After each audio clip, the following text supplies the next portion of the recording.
programa Gente que Fala, eu sou Liliane Ventura, estamos simultaneamente ao vivo pela Rádio Trianon 740 AM de São Paulo, Rádio Universal 810 AM de Santos, pela gloriosa TV Guarulhos, canal 3 da NET, alô vocês aí, tvetica.com.br e tvexito.com.br.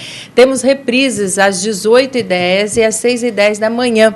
Eu quero te chamar a atenção porque aqui você participa ao vivo conosco por telefone, que é o 11 50 81 3782, 11 50 81 3782, pelo chat da TV Êxito, basta acessar www.tvexito.com.br e participe conosco, tá? Eu quero saudar aqui a participação dele, o Procurador de Justiça, Drauzio Barreto. Como vai, doutor Drauzio? Tudo bem? Muito bem, prazer renovado estar aqui com você e sempre com convidados do seu programa da mais alta qualidade. Também comigo, ele que é diretor do Hospital de Geriatria do Servidor Público Estadual de São Paulo, Maurício de Miranda Ventura. Você é meu parente, Ventura? Pelo jeito é, né? Descendente tudo português. Bem? Seja bem-vindo, viu? Obrigado, um prazer estar aqui. Como está o hospital? Reformando, muito bom. Deixa eu também saudá-lo, ele que é coronel da Reserva da Polícia Militar, Roberto Alves dos Santos, bacharel em Direito, Psicologia, além de piloto de helicóptero e avião. Ufa! Tudo bem? Tudo Seja bem. Bem-vindo, viu? Sempre renovada a satisfação de estar com vocês, com convidados de tão alta estirpe. O meu amigo querido, tá com saudade dele, advogado Paulo Iaz de Moraes, tudo bem? Bom dia, Liliane, bom dia, nossos ouvintes. A alegria estar de volta aqui, especialmente no dia de hoje, que é o dia do advogado, 11 de agosto. Uma data importante. Uma data importantíssima, porque, olha, se tem uma coisa que a gente precisa, ter amigo advogado. E quando o amigo advogado é muito bom ainda, como é o caso do doutor Paulo, a gente fica mais feliz ainda. Obrigado pelo elogio. Parabéns. Mas é um dia de comemoração. Viu? Não sei se tem algumas coisas que a gente ainda tem motivo para ficar preocupado e triste com a nossa profissão, mas, de qualquer forma, é para ser comemorado. É o dia do início dos ensinos jurídicos no Brasil. Eu preciso da pauta aqui do doutor Iaz e do Ventura aqui também, tá, Rayala? Tradição entre os estudantes de Direito, o Dia do Pendura, celebrado hoje, já foi motivo de histórias pitorescas e engraçadas, mas também de repressões e críticas desaprovadoras. A prática divide opiniões até entre os próprios advogados, já que alguns defendem o costume estudantil, mas outros veem o crescimento dos abusos por parte dos alunos. E o doutor Paulo Iaz, o que acha? Liliane, você sabe que no período do meu acadêmico eu fiz a pendura.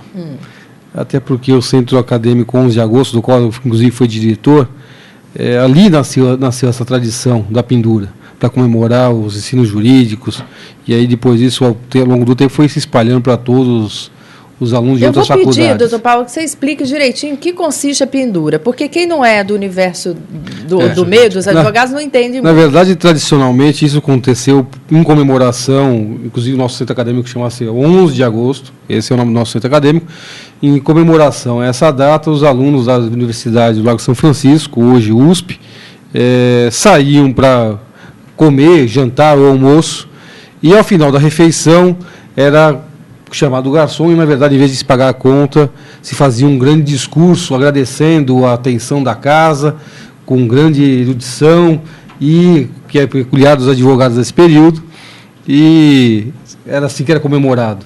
Esse negócio ganhou corpo e praticamente todas as faculdades passaram a fazer isso. Os alunos continuam fazendo, e eu acho que, como isso ganhou uma dimensão maior do que se imaginava, em momentos difíceis como esse, que o comerciante vive as tuas com a dificuldade de custos, acabou virando um problema para aquele que tem restaurante e funciona a duras penas. Então, eu acho que precisa achar um equilíbrio entre a tradição e talvez o exagero de alguns alunos. E como é que o comerciante reage? Na verdade é assim, existem inúmeras discussões, no passado leva aluno para a delegacia, crime de estelionato, não é. A verdade é que inúmeras decisões dos tribunais de justiça têm dito que isso não configura crime, porque, na verdade, o aluno, quando entrou ali... Não configura crime, porque o aluno, quando entrou ali, não tinha intenção efetivamente de pagar, então ele não sentou no restaurante com a intenção de comer e depois pagar, então, portanto, se utilizando de um artifício para não pagar a refeição. Mas existe a questão civil. Mas existe uma questão civil. Existe a obrigação. Então, é assim, se o comerciante quiser levar as últimas consequências uma questão como essa, ele pode efetivamente acionar pelo canal civil o valor da conta que foi deixado de pagar. Mas eu queria entender por que canalizaram para gastronomia, né? É curioso. Advogado adora um bom restaurante, Liliane. Hein, doutor? O que você acha, doutor Drauzio? Bom, olha, essa tradição, como diz o doutor Paulo, ela é muito apreciada pelos estudantes de Direito. Mas quando ela iniciou, eram poucos os cursos de Direito e poucos os estudantes de Direito. Hoje a quantidade de estudante é enorme. Se todos resolverem ir dar o pendura, de fato, os donos de restaurante aí acabam tendo um grande prejuízo. Mas era sempre muito divertido isso, os alunos vinham chegando devagarzinho nos restaurantes, nunca em grandes grupos, para disfarçar um pouco que estavam chegando ali para esse pendura. E, ao término da refeição, agradeciam o convite. O dono do restaurante ficava estarrecido, porque eu não tinha convidado ninguém, mas todos agradeciam o convite, separavam o dinheiro da gorjeta, deixam o dinheiro do serviço para os garçons e se levantam para ir embora. Algumas vezes os donos do restaurante fecham as portas, os garçons vêm assim com mais violência para dizer que não admitem, vai todo mundo para a delegacia. É uma farra para os estudantes, porque também para a delegacia ninguém fica chateado, ninguém fica preocupado com isso. Até porque vão chegar lá, vão encontrar um delegado que já deu pendura também, entende aquilo. Claro, não pode ter assim, esse exagero, mas o que é exagero para o comerciante? Exagero para o comerciante já é não pagar, né? Mas tem, às vezes, alguns alunos que pedem bebidas alcoólicas e acabam, de fato, exagerando na coisa, mas se insere numa tradição que ninguém vai acabar, né? O que acontece é que, nesse dia 11, os donos de restaurante ficam mais atentos Paulo, e não deixam entrar. Vale deixar uma plaquinha que não aceitamos a pendura? Alguns restaurantes têm adotado essa postura, colocando placa que não aceita pendura. A verdade é que isso tudo depende do ânimo e vontade dos estudantes. Mas com placa e tudo, o pessoal entra disfarçadamente e vão e dão pendura. Né? Também é verdade que os donos de restaurante também já conhecedores dessa situação, especialmente no dia de hoje, e ao ver chegar um pessoal mais novo, em grupo, é evidente que será ali uma pendura. Então o que a gente sabe é que o proprietário, ao notar essa situação, ele vai à mesa e educadamente, primeiramente, tenta convencer, demovê-lo, se for uma pendura, a não fazer. Às vezes tem sucesso, às vezes não. É uma situação realmente diferente, Liliane. Vamos ouvir, claro, Roberto. Porque a coisa é de 1827, é um ato imperial. Não é uma coisa que aconteceu recentemente, e a questão de tradição no Brasil a gente sempre tem que discutir com algumas reservas, porque hoje os estudantes sequer imaginam qual é a tradição. Porque não é comer sem pagar. O ato em si, os comerciantes convidavam, por ser uma das primeiras faculdades jurídicas do país, os próprios comerciantes convidavam os alunos para essa refeição.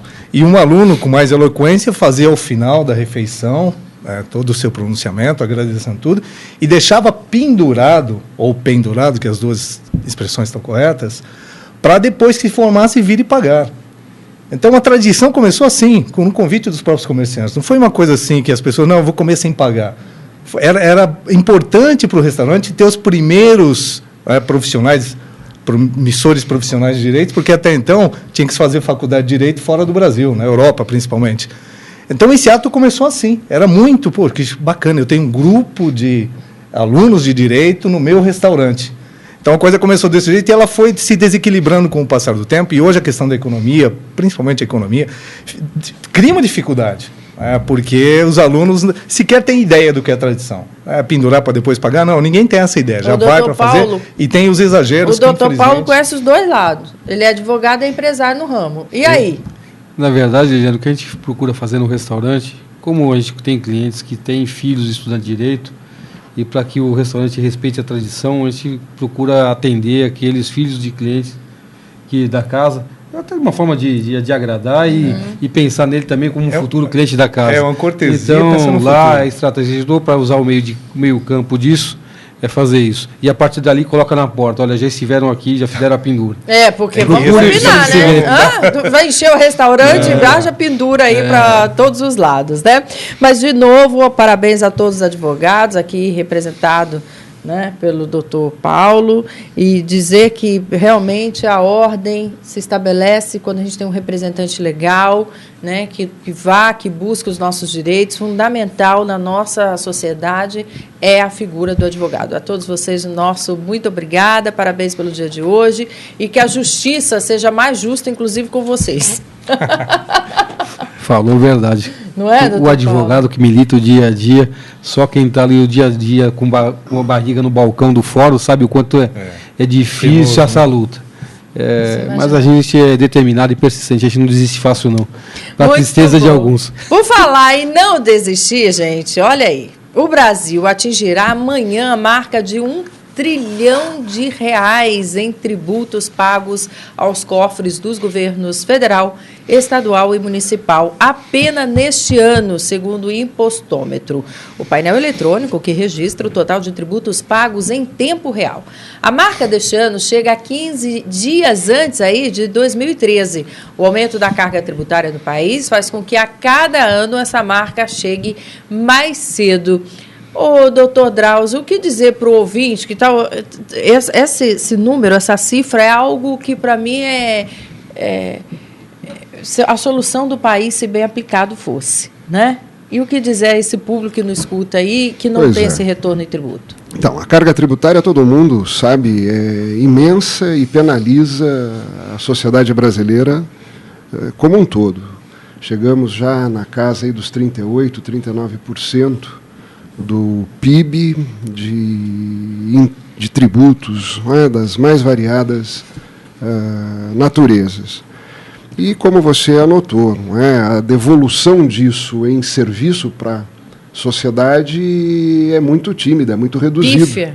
Não é? Saúde precária, educação precária, segurança pública deficiente, enfim. A gente ficaria aqui elencando todos os aspectos que se imaginaria que o governo devesse estar devolvendo isto em retribuição ao que a sociedade paga, e é o inverso do que a gente constata, porque precisamos contratar, quando possível, planos de saúde, escolas privadas, os condomínios cada vez reforçando aí os seus investimentos em segurança pública, e um Estado muito pesado, não é? Um Estado cada vez mais gigante. De modo que aquilo que se fala há décadas no Brasil e o Congresso Nacional e nem o Poder Executivo Federal fazem com entusiasmo, é uma reforma tributária para valer no nosso país, não é? Reduzindo o peso disso sobre o setor produtivo, sobre a sociedade e efetivamente devolvendo serviços de qualidade que nós vimos neste ano, não é? Essa série de protestos, que nada mais é, tirando aí toda essa coisa de quebra-quebra, que ninguém respeita isso, mas a voz da população exigindo, não é, serviço público com qualidade, com eficiência, com respeito ao usuário. É lamentável constatar isso, né, que cada vez se recolhe mais impostos, num período como hoje, né, que está se marcando 1 trilhão, 15 dias antes do que se alcançou no ano passado, o que mostra essa voracidade do governo federal, estadual e municipal. Aqui todos os níveis de governo têm a sua responsabilidade nisso, criando taxas, cada vez um serviço novo, e nós aqui tendo que pagar tudo isso, porque se eu não pagar, o leão corre atrás. Né? Vamos ver o sangue do Ventura aqui do meu lado. Pode falar também, faça seu comentário, Maurício de Miranda Ventura. A minha área de saúde é que mais padece exatamente dessa falta de repasse, né? Essa falta de planejamento. Acredito que com essa quantidade toda de dinheiro, se fosse bem organizado, bem planejado, a gente teria a condição de fornecer. Você sabe que ontem o Fantástico trouxe uma matéria com a minha querida jornalista, vou lembrar o nome dela, Linda, e dizia assim, da relação que acontece hoje do SAMU no Brasil inteiro, de fazer o atendimento rápido, que deveria ser rápido, e muitas vezes não acontece por falta de maca que fica retida nos hospitais. Perfeito. E chega a ficar até por horas, 8 horas, chegou a ficar lá. E esqueceu só de contar na matéria, que é algo que eu brigo aqui e falo todo dia, que posso, em relação à saúde, que além da retenção da maca, que disponibiliza, que não possibilita a saída da ambulância para novos atendimentos, ainda o SUS não paga aquele paciente ao hospital que está na maca, porque ele não entende como leito. Olha a confusão, olha a desorganização. Faltou dizer só isso na matéria ontem, viu? Que eu fiquei atenta lá assistindo. Por quê? Porque eles entendem... Aí, olha a situação do pessoal da emergência. Faz o atendimento, corre lá, bota o pessoal na maca, entrega ao hospital. O hospital não retira porque não tem leito, não vai pôr no chão. Né? Deixa lá a maca presa, deixando de fazer o novo socorro. E o hospital, por sua vez, também tem que esperar vagar um leito, porque eles também não têm como dar o atendimento de pronto, porque na maca não é reconhecido e não há o repasse de verba. Estou falando uma bobagem? Não, começa o absurdo de você admitir paciente na maca, né, no pronto-socorro. Quer dizer, o pronto-socorro ele deveria ter uma agilidade e tal, chegou aquele paciente, 24 horas ele teria que definir, o interno a minha da indignação alta. é essa, Ventura, de Ventura para Ventura. A minha indignação foi essa, porque na hora que for ouvir o administrador do hospital, o doutor Paulo, o que aconteceu? Ele veio de pronto e disse assim, não é de responsabilidade do hospital, que a gente, eles na verdade, não estão dando vazão a essa quantidade de pessoas, eles determinam só para um leito ou para um hospital. Quer dizer, ninguém assume nada, ninguém entende o âmago da questão, fica tudo na superficialidade e empurrando com a barriga. Não é isso, Ventura? Sim, você fica tapando só com a peneira. Na realidade, o que eu acho que falta muito planejamento é essa questão. Se aquele hospital específico está sobrecarregado, você tinha que ter um atendimento descentralizado. Existem casos de maior, de menor complexidade, que você vai conseguir resolver de uma forma mais rápida. Tem casos que precisam realmente o paciente ficar internado. Então, tudo isso necessita de um planejamento, de você saber com o que você está lidando.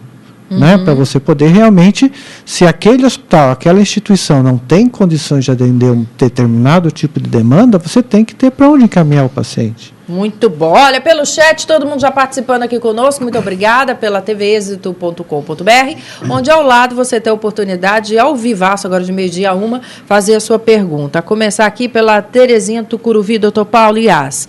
Aproveitando que hoje é dia do advogado, queria saber do senhor como e quando se dá o desdobro. É viável cobrar para honorário de desdobro? O que é desdobro? Explica para a gente. Na verdade, assim, eu vou falar de uma área que não milito, que eu milito na área de direito penal. Tá. Se for o que eu estou pensando que ela está falando aqui, é na parte do direito imobiliário. E é lógico que todo profissional, ao exercer uma atividade profissional, ele tem direito de cobrar. O questionamento de quanto e a forma, a OAB estabelece uma tabela mínima de honorários. E é lógico que, dependendo do profissional, ele pode cobrar um pouco mais ou até um pouco menos. Desdobro seria o dobro? Não, desdobro eu não entendi a certa pergunta, mas o que ela está falando é desdobro de um imóvel. Você tem um imóvel com uma matrícula com um determinado tamanho, você pode fazer desdobramento do imóvel, dividindo em várias outras matrículas menores. Lógico que um trabalho como esse, for isso que ela estava perguntando, o profissional que fizer esse trabalho tem direito de cobrar os honorários. Lógico, pactuando livremente entre partes, mas sob uma premissa básica que a tabela da OAB estabelece. Deixa eu aproveitar a deixa com relação a essa questão dos tributos, Liliane, que é o que deixa os brasileiros...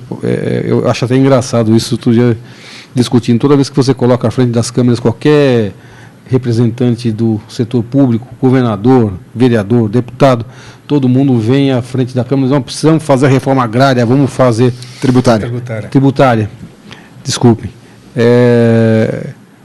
A agrária também foi prometida. Essa também não aconteceu como deveria, mas acho que nesse momento é mais importante a tributária. E depois até a trabalhista, que também esse é um grande norte. Política, então, nem se fala. Essa nem se fala. Mas a verdade é que depois se desliga a Câmara, essa pessoa não faz absolutamente nada para que isso efetivamente aconteça. Eu quero dizer o seguinte, governadores, deputados, ninguém mexe de verdade no assunto, porque todo mundo só está preocupado em defender o seu lado. Então, a gente sabendo que isso é uma tarefa quase que sobre-humana, e a hipótese de dar certo é quase nula, porque o presidente Fernando Henrique falou que faria e não fez, era Lula falou que faria e não fez, era a Dilma falou que faria e não fez. Nós estamos falando aí de mais de 20 anos as pessoas falando em reforma tributária e não acontece. Então, acho que pensar em algo que pelo menos melhorasse um pouco a vida do contribuinte, se a gente facilitasse o modelo tributário, já seria um grande avanço. Então, eu estou querendo dizer o seguinte, olha, não vamos falar então em redução de tributo, vamos falar pelo menos que a gente melhore a sistemática de recolhimento de tributo. Liliane, se você simplificasse isso. Simplificar o modelo. Tem de gente trabalhando só para preencher. Porque é incompreensível a burocracia que o Brasil gera para as empresas, para qualquer outro contribuinte, para recolher seu imposto. É quase que desumano. E, às vezes, pelo modelo gerado e criado pelo Brasil, mesmo você querendo recolher de forma correta, você vai recolher de forma incorreta, e daqui a uns anos vai vir uma multinha gravada, com correção monetária, e esse imposto mais que dobra. Então, acho que a briga que deve ser feita agora, e que eu acho que é mais factível, é facilitar o modelo. Muito bem, Coronel. Tem uma visão em relação a essa questão de o que significa, né, esse 1 trilhão agora, porque nós temos países que cobram menos impostos e tem um índice de desenvolvimento econômico, que é o IDH, humano, índice de desenvolvimento humano muito melhor. E tem países que cobram mais impostos e também tem o IDH melhor. Então, acredito que o problema seja de gestão. O imposto de renda, o leão, ele tem avançado muito nessa questão da sonegação, mas é uma realidade no Brasil. Se nós arrecadamos 1 trilhão, o que deixamos de arrecadar? É um país rico. Isso é uma demonstração. Nós temos, mas muito mal gerido. Porque não é falta de recursos para a saúde ou para a educação, não é falta. É um trabalho de gestão que não tem. Gestão você vem ou um corrupção, recurso... ou tudo junto? A corrupção, ela acaba alavancando uma parcela quanto, disso. 30%? Liliane, 40%? falar 50%? Eu estive no sábado com o Davi Wipp, nosso secretário de saúde agora. E ele, na fala dele, ele falava o seguinte, ele está absolutamente convencido que 50% do custo de consumo da secretaria dele é utilização indevida. 50%. Meu Deus. É utilização indevida. Meu Deus. Tanto é que ele está repensando todo o modelo de aquisição, distribuição e utilização. Melhor, seria corrupção. Não só corrupção, Dinheiro mal gasto, perda, falta de utilização correta. Porque o que acontece muito nos hospitais é isso, como a distribuição é feita de forma incorreta, às vezes você tem um material que acaba vencendo e acaba tendo que ser descartado por falta de utilização. Os mais caros, inclusive. Então, esse erro, esse desperdício, a corrupção, isso que eu falei que todos esses fatores, o secretário deve ter elementos para dizer isso. 50% do nosso consumo é coisa que poderia estar sendo utilizada de forma correta e aproveitada. Então, você veja, não é falta do recurso, mas a gestão dele. E a gestão, porque, eventualmente, você põe uma pessoa para ser gestora que não tem o menor conhecimento administrativo e econômico. Gente. É um amigo, é um conhecido. É político. Então, essa questão, sim, que nós precisamos trabalhar. Hoje nós temos realidades de pessoas muito mal preparadas à frente de estruturas muito importantes, em todos os setores. Vídeo Petrobras, né? Em todos os setores, sem querer trazer... Podem falar muito, porque agora nós estamos na mordaça eleitoral, né? Só para lembrar para vocês todos aí, que agora é o momento que deveríamos estar falando, a gente tem que ficar quietinho. Então vamos lá. Mas então, sob pena de pesada, de nós somos pesada. Hoje uma economia arrecadatória, a 6ª economia do planeta, e ainda falta muito a arrecadar. 30 e poucos por cento. Tem países, a Dinamarca cobra 40%, 42%. Mas você vai na Dinamarca. Mas tem uma questão que retribui. Você paga feliz. Eu não sei se paga feliz, mas paga feliz feliz, tem um retorno. Você tem um retorno. Tem, ninguém paga feliz. Doutor Paulo tem. Ele é infeliz de imposto, ninguém paga feliz. Se eu pudesse pagar menos, eu gostaria de pagar menos. Doutor Paulo, pagamos isso, não temos nada. Pagamos isso, não temos nada. É por isso que estamos angustiados.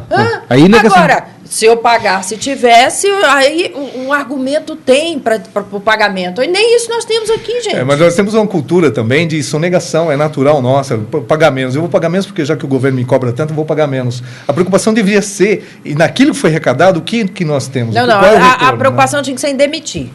Quem é o mau gestor, vamos demitir. Quem é o mau gestor, vamos tirar. Quem é o mau gestor, não tem que continuar. Eu acho que hoje, assim, os empresários...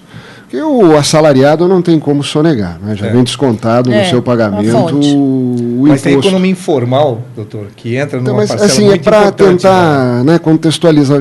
Houve um avanço muito grande na questão da sonegação, não é? Ou por eficiência dos órgãos de arrecadação do governo, ou porque também houve uma consciência melhor aí do setor produtivo, dos empresários, estamos falando na média, não é? De que é melhor pagar do que depois ter que enfrentar a corrupção com fiscalização, não é? Além das consequências penais que advêm tudo isso.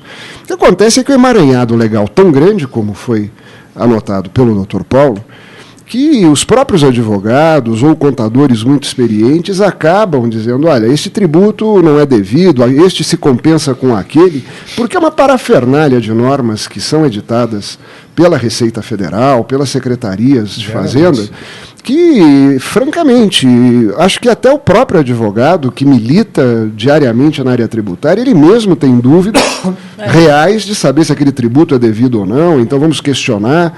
E eu acho que está diminuindo a sonegação, francamente. O que não está melhorando é a destinação daquilo que nós entregamos para o governo. Uma parcela importante, efetivamente, né, de recursos do setor produtivo, dos assalariados. Nós estamos trabalhando quase 4 meses por ano para transferir isso para o governo e, lamentavelmente, né, nós, salvo honrosas e poucas exceções, recebemos de volta serviços de qualidade. Tem escolas públicas excepcionais, mas será que a média é ter escola pública excepcional? Não é. Nós temos deficiências graves na área de segurança pública, não é? Os profissionais estão aí, mas basta chegar numa dependência, são carros encostados, instalações inadequadas, pessoas desmotivadas. Isto tudo faz parte do conjunto que deveria estar sendo discutido agora nessas eleições todas que nós vamos passar, não é? Para governador, para presidente. Esta devia ser a grande discussão. Uma solução não é? milagrosa. Agora eu adoro assistir o horário eleitoral gratuito. É a minha diversão. Eu sento lá e fico... me engano é que eu gosto, né? Eu fico assistindo, fico vendo. Nossa, não mas tem ele problema, tem a né? solução. Esse outro também tem, o outro também tem, por assim vai. Não posso falar mais, porque daqui a pouco eu vou ser multado. Doutor Paulo, me socorre. Olha aí, gente. Tem boa notícia também. O Hospital do Servidor Público Estadual inaugurou um moderno pronto-socorro para atender aos usuários do Instituto de Assistência Médica ao Servidor Público Estadual, IANSP. O novo PS tem 2.900 metros quadrados e possui características especiais para atendimento à população idosa, incluindo a adaptação de consultórios e área física com dimensões adequadas à acessibilidade. Já foi entregue, Maurício? Já está funcionando. Que maravilha! Quanto tempo lá de obra vocês tiveram? Quanto tempo de obra estamos tendo? Ainda está em obra. O hospital inteiro está sob reforma. A parte do pronto-socorro foi entregue agora, recentemente, né? Mas a gente tem toda uma ala do hospital ainda reformando, não só sofrendo... Essa é a parte do pronto-socorro, né? Tá. Sofrendo toda essa adaptação, ampliação das portas para passagem de macas, a porta dos banheiros, suporte nos vasos sanitários, tudo para facilitar a acessibilidade do paciente à estrutura do pronto-socorro. Nesse período, os pacientes estavam sendo atendidos de que maneira? A gente tem um pronto-socorro antigo, né? Veja, o hospital já data de 1961, né? Então é uma estrutura que estava bastante já defasada em termos de estrutura física, né? E o pessoal estava sendo atendido nesse prédio e agora foi transferido para essa nova unidade aí do pronto-socorro. A expectativa de vocês de entrega total do hospital acontece para quando? Na realidade, a gente só tem um planejamento de uma das alas, provavelmente para abril de 2015, né, para finalizar a reforma de uma das alas, mas você tem ainda as duas outras alas que tem que fazer a reforma também. O senhor vai lá e conversa com eles, fala que tem 1 trilhão lá, para distribuir entre outras tantas coisas, né? Por que não acontece mais rapidinho? Porque saúde é algo que não espera, gente. É isso que nós tivemos um problema sério com o hospital, agora a Santa Casa. Tivemos aqui com o reitor é faculdade, o provedor, obrigado, doutor Drauzio, o provedor aqui conosco, desabafou, uma luta que a gente encampa desde sempre, porque saúde não espera. Tem que ter prioridade sempre. Olha aqui, o doutor... Pode falar, doutor Paulo, quer falar? Não. O doutor Drauzio, por que o Judiciário Paulista é um dos menos informatizados do país? O senhor saberia dizer? Jardim Bonfilioli, fala o Jaime. Olha, o Jaime, não é correta a informação que você tem. O Judiciário de São Paulo tem se informatizado, é um projeto antigo e paulatino. Hoje, todos os processos que se iniciam na maioria das comarcas importantes do Estado são processos digitais.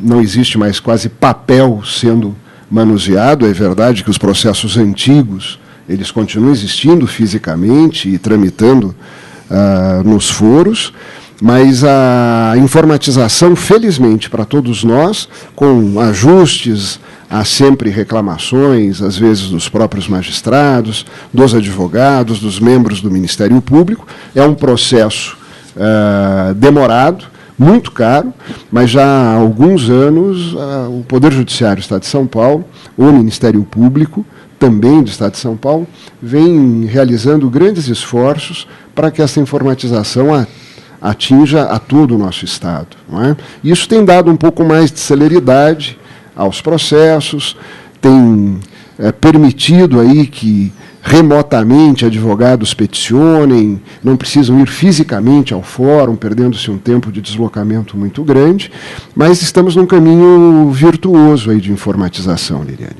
Perfeito, olha, pode falar. Eu gostaria de ratificar essas palavras, até porque eu estou do lado de cá do balcão vivendo esse dia a dia. Primeiro que hoje é possível qualquer cidadão que seja parte do processo, seja réu ou autor, ele acompanhar o processo dele, da casa dele pela internet, a tempo real. Coisa que no passado ele não podia nem imaginar. Ele tinha que ir ao fórum e ir lá tentar ter informação do processo dele. Hoje ele acompanha. Aliás, isso tem sido um desafio, inclusive, para os advogados, porque o cliente praticamente olha todo dia no site o processo dele e liga todo dia para saber, doutor, mudou lá, o que é agora que mudou ali?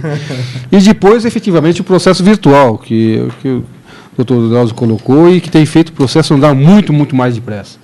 Primeiro porque todo mundo agora peticiona eletronicamente, as decisões saem mais rápidas, então a gente tem notado o quê? O processo que inicia pela via eletrônica, ele chega ao fim muito mais rápido. Então eu acho que nós vamos ter um grande avanço com relação a uma grande e antiga demanda do judiciário, que era a morosidade. Eu acho que a gente deve economizar alguns sensíveis anos de redução de angústia da decisão do nosso judiciário. Porque é angustiante mesmo. Vamos para um rápido intervalo comercial, voltamos já, não saia daí.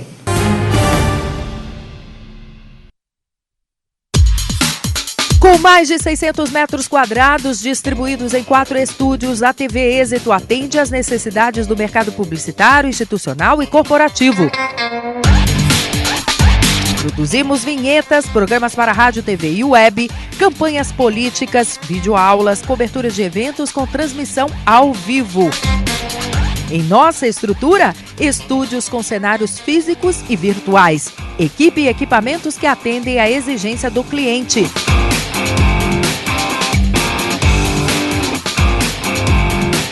tvexito.com.br, Rua Joaquim Távora, 1493.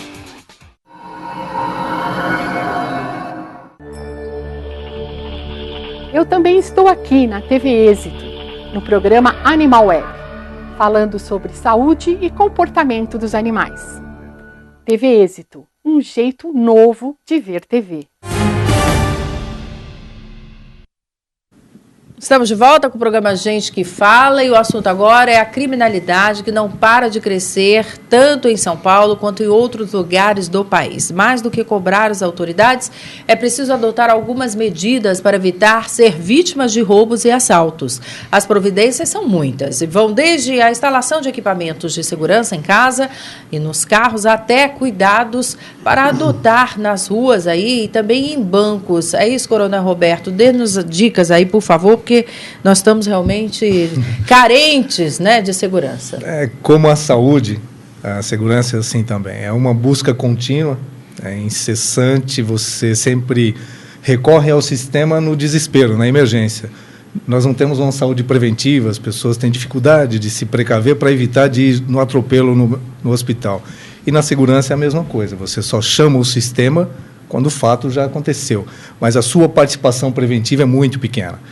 Então, nós somos extremamente descuidados. Nós, como cidadãos, somos extremamente descuidados.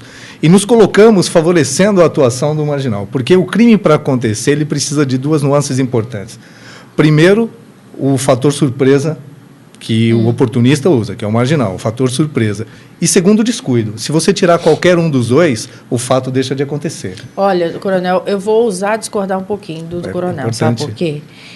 Porque, claro que ele é oportunista, assim, o ladrão, né, o meliante, seja lá o que for, fora da lei. Agora, eles estão muito abusados.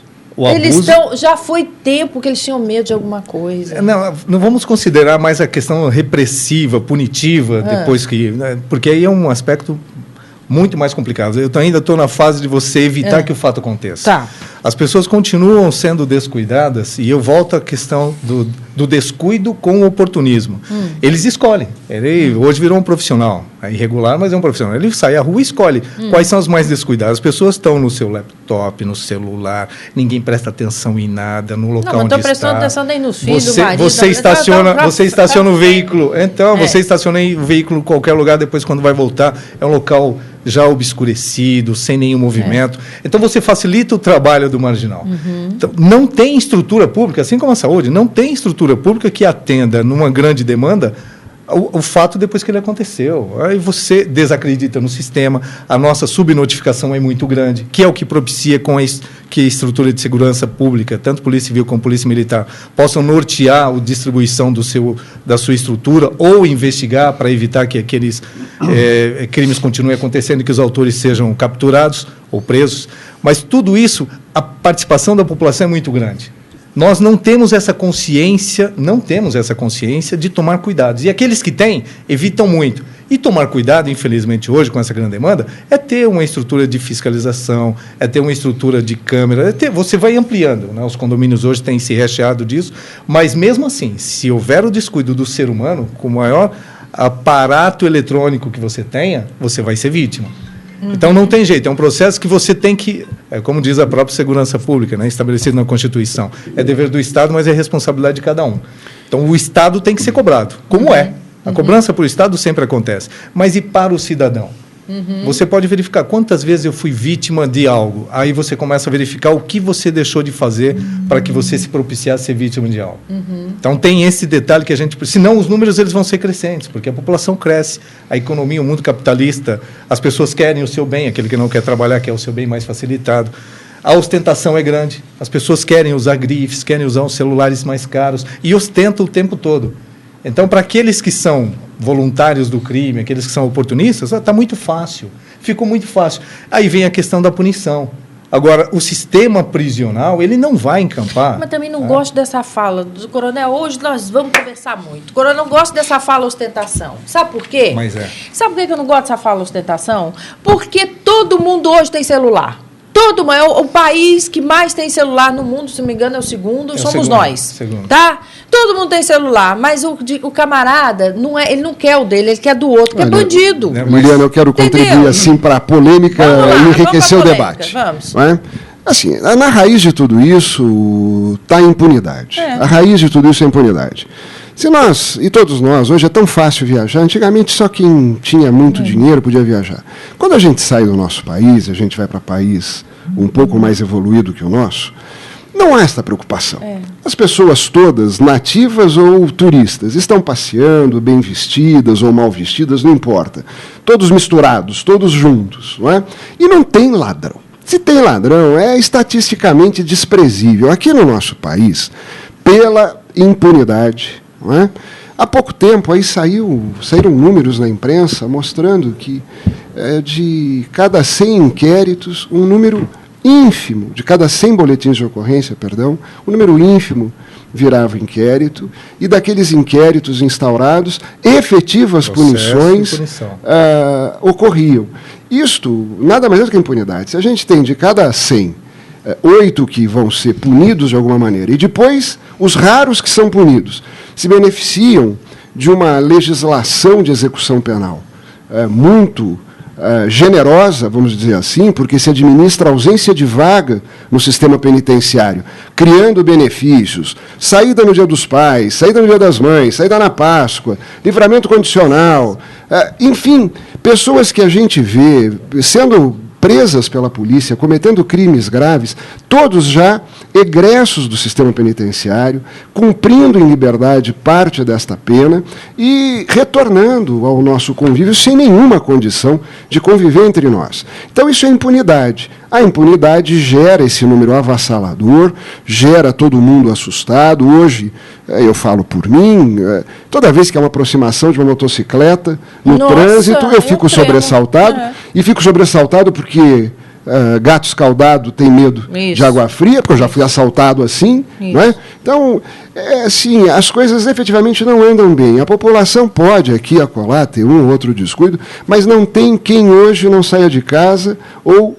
pedindo proteção de Deus ou recomendando que Deus abençoe seus filhos para que eles retornem do mesmo jeito que estão saindo para a escola. Entrando um pouquinho nessa sua seara, é o assunto da Dr. Paulo Iaz de Moraes, coordenação dele, inclusive, do Nuno Caiado, mais nova literatura, que essa aqui escrita a várias mãos, né, Dr. Paulo? Na verdade, esse é um trabalho de 17 autores, Eliane, sendo entre eles autores de outros países, Estados Unidos, Holanda, Portugal, falando um pouco da experiência do monitoramento eletrônico, a tornozeleira, que aqui no Brasil começou há pouco tempo, como uma alternativa a melhorar o sistema penitenciário brasileiro, que, como em outros países, está falido. E, na verdade, se tornou a grande escola da criminalidade.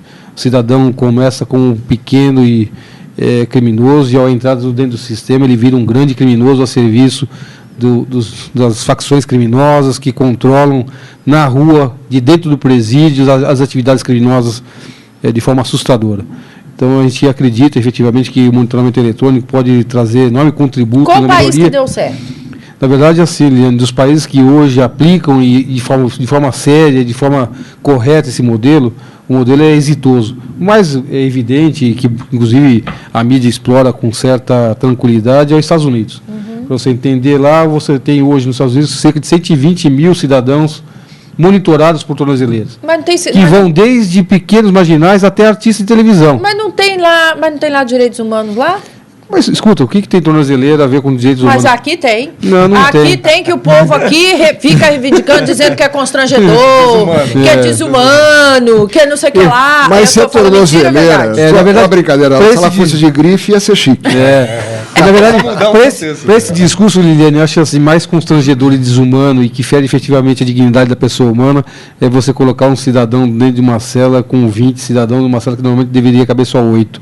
Isso sim degrada o ser humano. Isso. Então, o modelo de monitoramento eletrônico, na verdade, dá a oportunidade a ele de evitar que ele esteja dentro daquele sistema de forma controlada, para que ele saiba que tem alguém vigiando de verdade. Mas aí nós não temos policiamento, nós não temos essa estrutura, doutor Paulo. Como é que nós vamos ter estrutura para monitorar esse povo? Na verdade, falta um grande investimento nessa área. Né? A gente costuma dizer o seguinte, o monitoramento por si só resolve todos os problemas? Jamais. Você precisa de uma boa tecnologia, é verdade, ele pode ajudar muito porque ele vai avisar uma central de monitoramento muito antes do que seria avisado por um telefone policial de que precisa correr para atender essa pessoa, mas apesar de toda essa tecnologia que hoje já está disponível, você precisa de investir realmente em um grupo de apoio bem estruturado, treinado, para dar o apoio, porque efetivamente pode acontecer. Um exemplo de onde a gente acha que o monitoramento poderia trazer grande avanço e proteger a vida de inúmeras mulheres. Lei Maria da Penha, Liliane, quando você tem um cidadão que agride uma mulher dentro da sua residência, a sua companheira, a sua esposa, via de regra o juiz determina o que a gente chama de medida protetiva. Olha, você está proibido de se aproximar da sua ex-mulher, da sua companheira, a 50, 100, 200 metros. A verdade é que isso tem muito pouca eficácia, porque o que acontece na prática é que você identifica que o rapaz ele infringiu a zona de exclusão dele, e só é identificado o problema quando ele tornou a agredir a mulher. Entendi. Com o monitoramento eletrônico, o que acontece, Eliane? O cidadão é dado a ele a zona de exclusão. Se ele entrar dentro da zona de exclusão, rapidamente a central é informada. E a vítima também é informada, porque ela tem direito a ter um sensor que informa ela, olha, o cidadão está se aproximando, se afaste, pode fugir. Então, você teria uma rápida resposta, evitaria talvez novas agressões e inclusive perdas de vidas.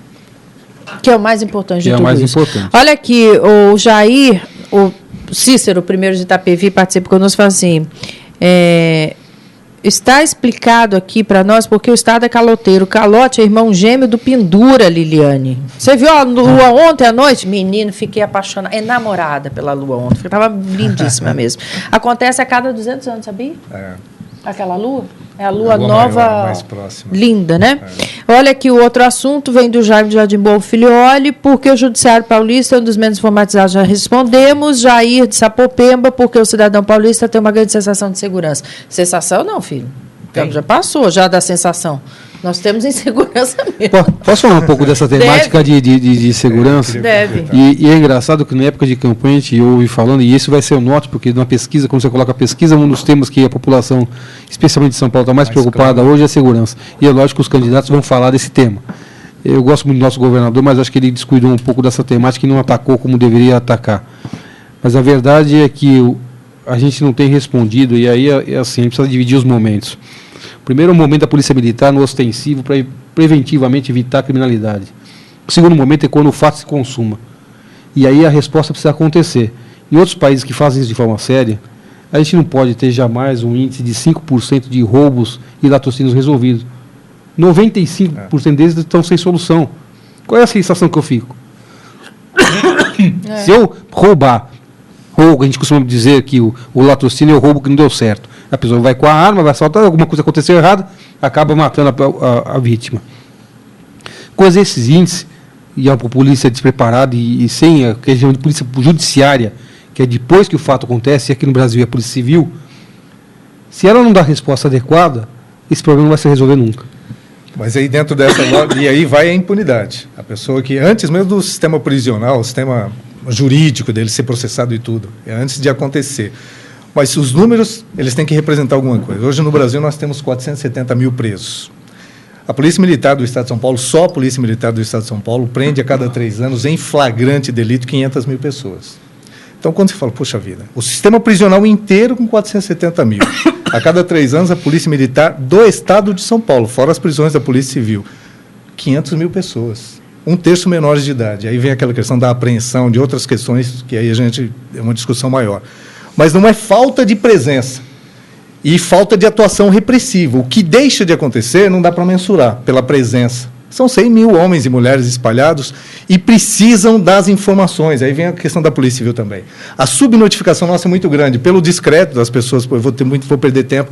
Hoje está informatizado, poucas pessoas buscam esse acesso para informar, né? Só quando perde um celular ou tem um furto, para ter o retorno, se estiver seguro, mas para a participação, dar informações. Quando tem informações, a Polícia Civil é extremamente ágil. Você vê as ocorrências em que traz um pouco de alarde público, que a imprensa notifica mais, a prisão é muito rápida. Aqui, o Carlos Batista fala então, aqui, você responde também. Ontem, uma PM, numa total falta de preparo, atirou acidentalmente, segundo consta, e atingiu um senhor que estava em uma moto.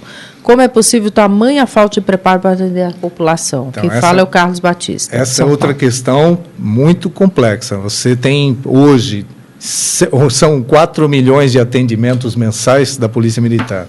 4 milhões. Não são... E você tem um fato que eventualmente acontece. Você tem, não é nem questão de despreparo, são seres humanos.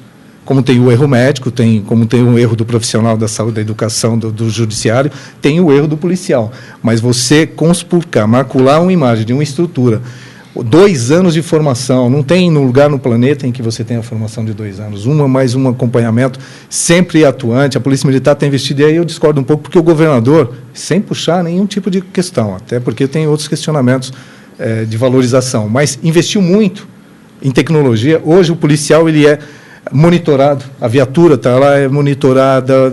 Antigamente você tinha uma dificuldade de acompanhar, porque qualquer pessoa sem monitoração, sem acompanhamento, se sente muito livre. Mas, coronel, também tem muita coisa errada aí, porque agora também, com essa monitoração toda, você vai pedir para ele te atender uma intercorrência, ele vem e fala, não posso sair daqui porque eu estou sendo monitorado, você tem que pedir lá para o Copom, né? Existe o Copom te atender. Tá, pelo amor de Deus. Chama o coronel. Se não tiver o mínimo de regra, regra, você não consegue entender. Por que aquele policial está ali, eventualmente a viatura está estacionada, o policial está em um determinado local. Eu estou precisando do policial, ele fala para mim que eu preciso ligar para o Copom, eu vou dar uma coposada na cabeça minha, né?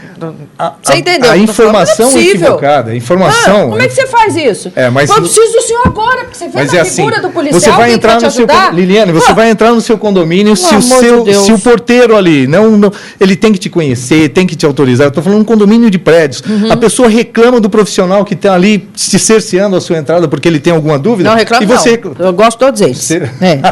Isso é do cidadão, ele reclama. Ninguém quer ser obstado, todo mundo quer. E morar em condomínio, que o camarada chega e buzina para entrar porque está sem o controle, porque não foi reconhecido, não sei o quê, tinha que ser Né? Pelo amor de Deus, né? Temos que ajudar. Olha aqui, doutor Bé, a criminalidade no país vem crescendo bastante. O meu ponto de vista é por causa da consequência da superlotação dos presídios, que dão condicionais por falta de vaga. Daí os presos aterrorizam nas ruas e também a lei fraca para menores infratores. É o Fábio Avaldo. A Polícia de São Paulo não está preparada para grandes manifestações, como tem ocorrido há 1 ano e 2 meses. O que os senhores pensam, Avaldo? Coronel, os roubos estão ligados diretamente a drogas? As drogas, Eva do Cambuci. Tem uma participação importante, até porque as pessoas que estão cometendo crime, elas também estão assustadas, também estão nervosas, e a droga sempre a droga, seja ali o álcool, as drogas ilegais, ela sempre tem uma atuação importante, isso a gente não tem dúvida. Mas fazer um relacionamento direto não dá. Você tem uma porcentagem das pessoas que cometem crime que estão com envolvimento com a droga, mas também tem a questão do roubo e do furto, principalmente. Mas é a principal indústria dentro dos presídios, doutor Paulo? A droga? É a droga. Na verdade, assim, você tem no universo de presos hoje uma parcela importante da população carcerária que são condenados ou respondendo processo advindo de questões envolvendo a droga, especialmente o tráfico de droga, né?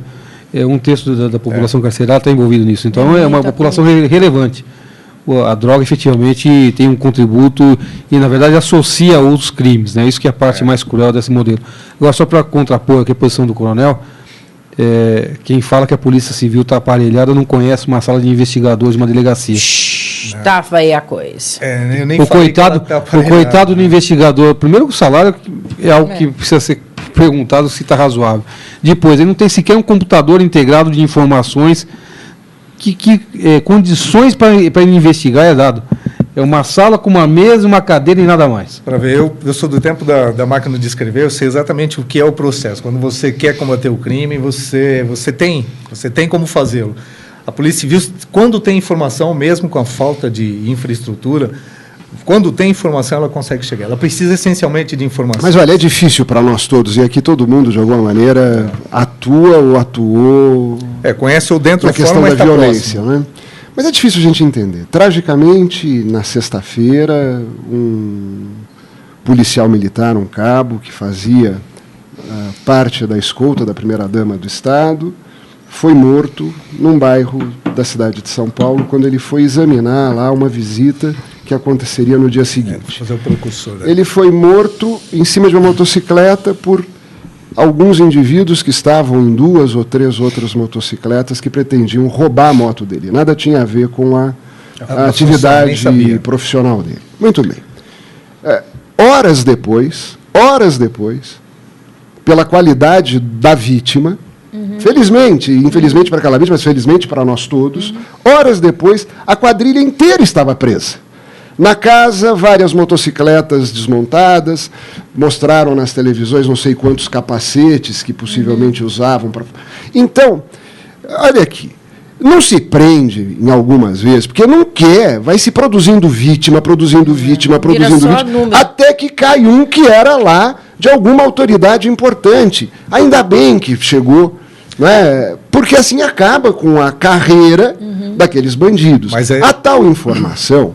Claro, não existe sempre, mas às vezes ela está disponível. Está faltando tirar, não é, o corpo de um lugar e se transportar para o outro e acabar com a farra dessa gente. Dentro dessa questão que o senhor está colocando, e aí é um programa que dá para fazer por vários dias consecutivos.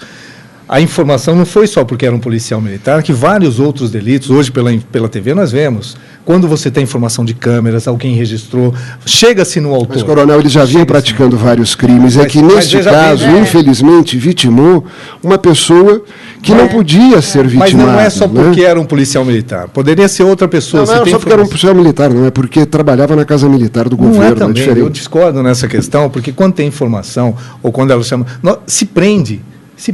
Como eu falei, 500 mil pessoas a cada 3 anos é muita prisão, em flagrante, o fato aconteceu, ligou 190, chegou, deu as características, foi e prendeu.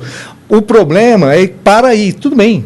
Eu, particularmente, já cheguei a prender a mesma crítica pessoa que a Polícia Militar, pelo amor de Deus, interprete bem isso. Estamos dizendo o sistema. O sistema não está funcionando. Eu convivi dentro do sistema. Eu convivi dentro. Quando nós temos a realidade fática, eu convivi dentro do sistema. Eu sei o que é dificuldade, eu sei como as coisas acontecem. Não, você sabe que o tráfico acontece ali, ou aquilo acontece ali. Você não prende ninguém.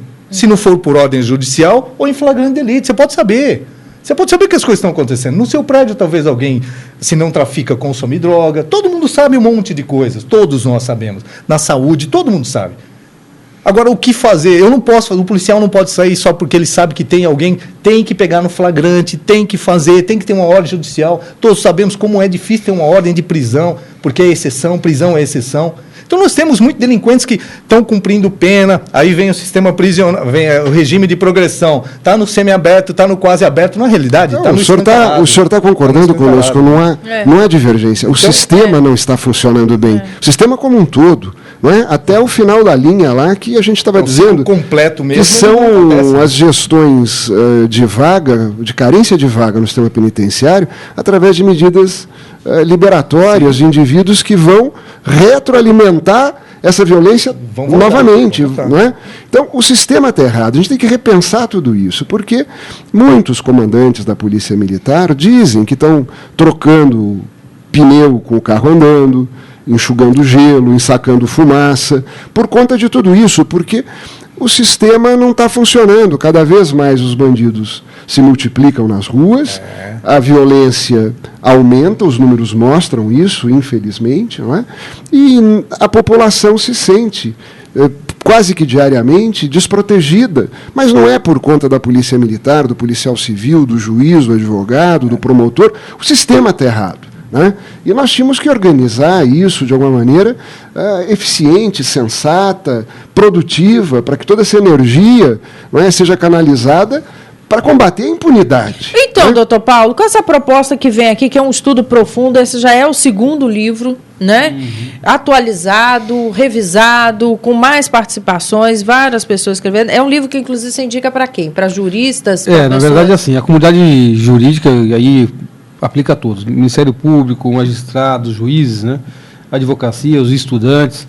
É uma temática que está em discussão recente no país, apesar de a lei ter sido aprovada, a primeira lei que trata do assunto ter sido aprovada em 2010, a verdade é que pouco avançamos na efetiva aplicação desse modelo. Ainda poucos estados têm se utilizado de todo o potencial que esse modelo pode oferecer.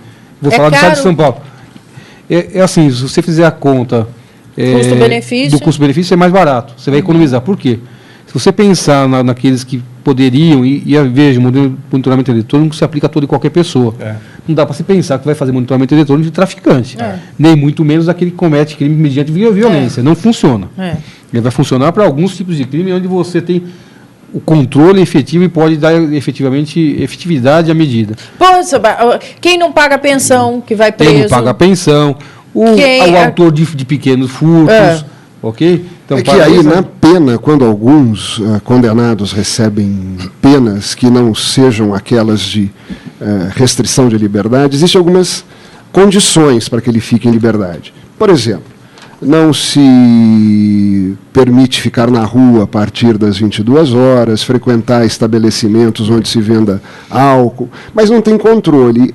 Dando apenas esses dois exemplos. Né? E esta tornozeleira permitiria a quem está fiscalizando saber se o indivíduo está em casa a partir das 22 horas, então, se não está no botequim lá enchendo a cara para bater em outro de novo. A violência no esporte, esses agressores que são contumazes, que são contumazes também, a tornozeleira é muito efetiva. E aqueles que não podem entrar nos estádios, nem se aproximar de determinados lugares. Paulo Silva diz, o governo deve investir em educação e na cultura, senão nosso país não vai sair do lugar comum que estamos vivendo. O Paulo participa conosco, São Paulo também, diz, entra governo, sai governo e o povo que pega essa política social que não funciona, está tudo errado, né? Pois é, vamos lá.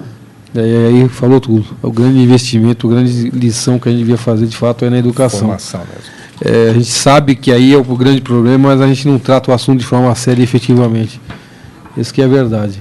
O problema é quando você tem muito problema ao mesmo tempo, a gente precisa eleger algumas prioridades. Mas você ia contar de São Paulo, doutor Paulo? Então, de São Paulo. Então, eu vou falar da tornozeleira de São Paulo. Então, São Paulo, o que acontece? Para a modalidade que a gente chama de alternativa à prisão preventiva, Lei Maria da Penha e outros casos, quando você tem a prisão em flagrante do pequeno delinquente, você ainda não tem o modelo aplicado. Nós estamos discutindo o modelo com o secretário de Administração Penitenciária, o doutor Lorival Gomes. Vamos criar um modelo de 90 dias experimental para começar a desenhar o modelo, mas a verdade é que a lei foi aprovada em 2012, nós estamos em 2014 e a gente não tem o modelo funcionando. A economia representaria o seguinte, um preso hoje custa cerca de R$2.000 por mês ao Estado. monitorado custaria no máximo R$200. Ah, meu Deus. Mas só por aí já teria que dar, né, total apoio. Só por aí. Não precisa de todo mais benefícios que já foram elencados aqui, né, doutor Drauzio? Não, sem dúvida, é um instrumento moderno e eficiente. Se tiver alguém do outro lado acompanhando, né? Por isso que se discute, não basta simplesmente alugar, porque, e de novo estou falando alugar, porque no passado você falou que precisava comprar, não se compra essa tecnologia, se arrenda.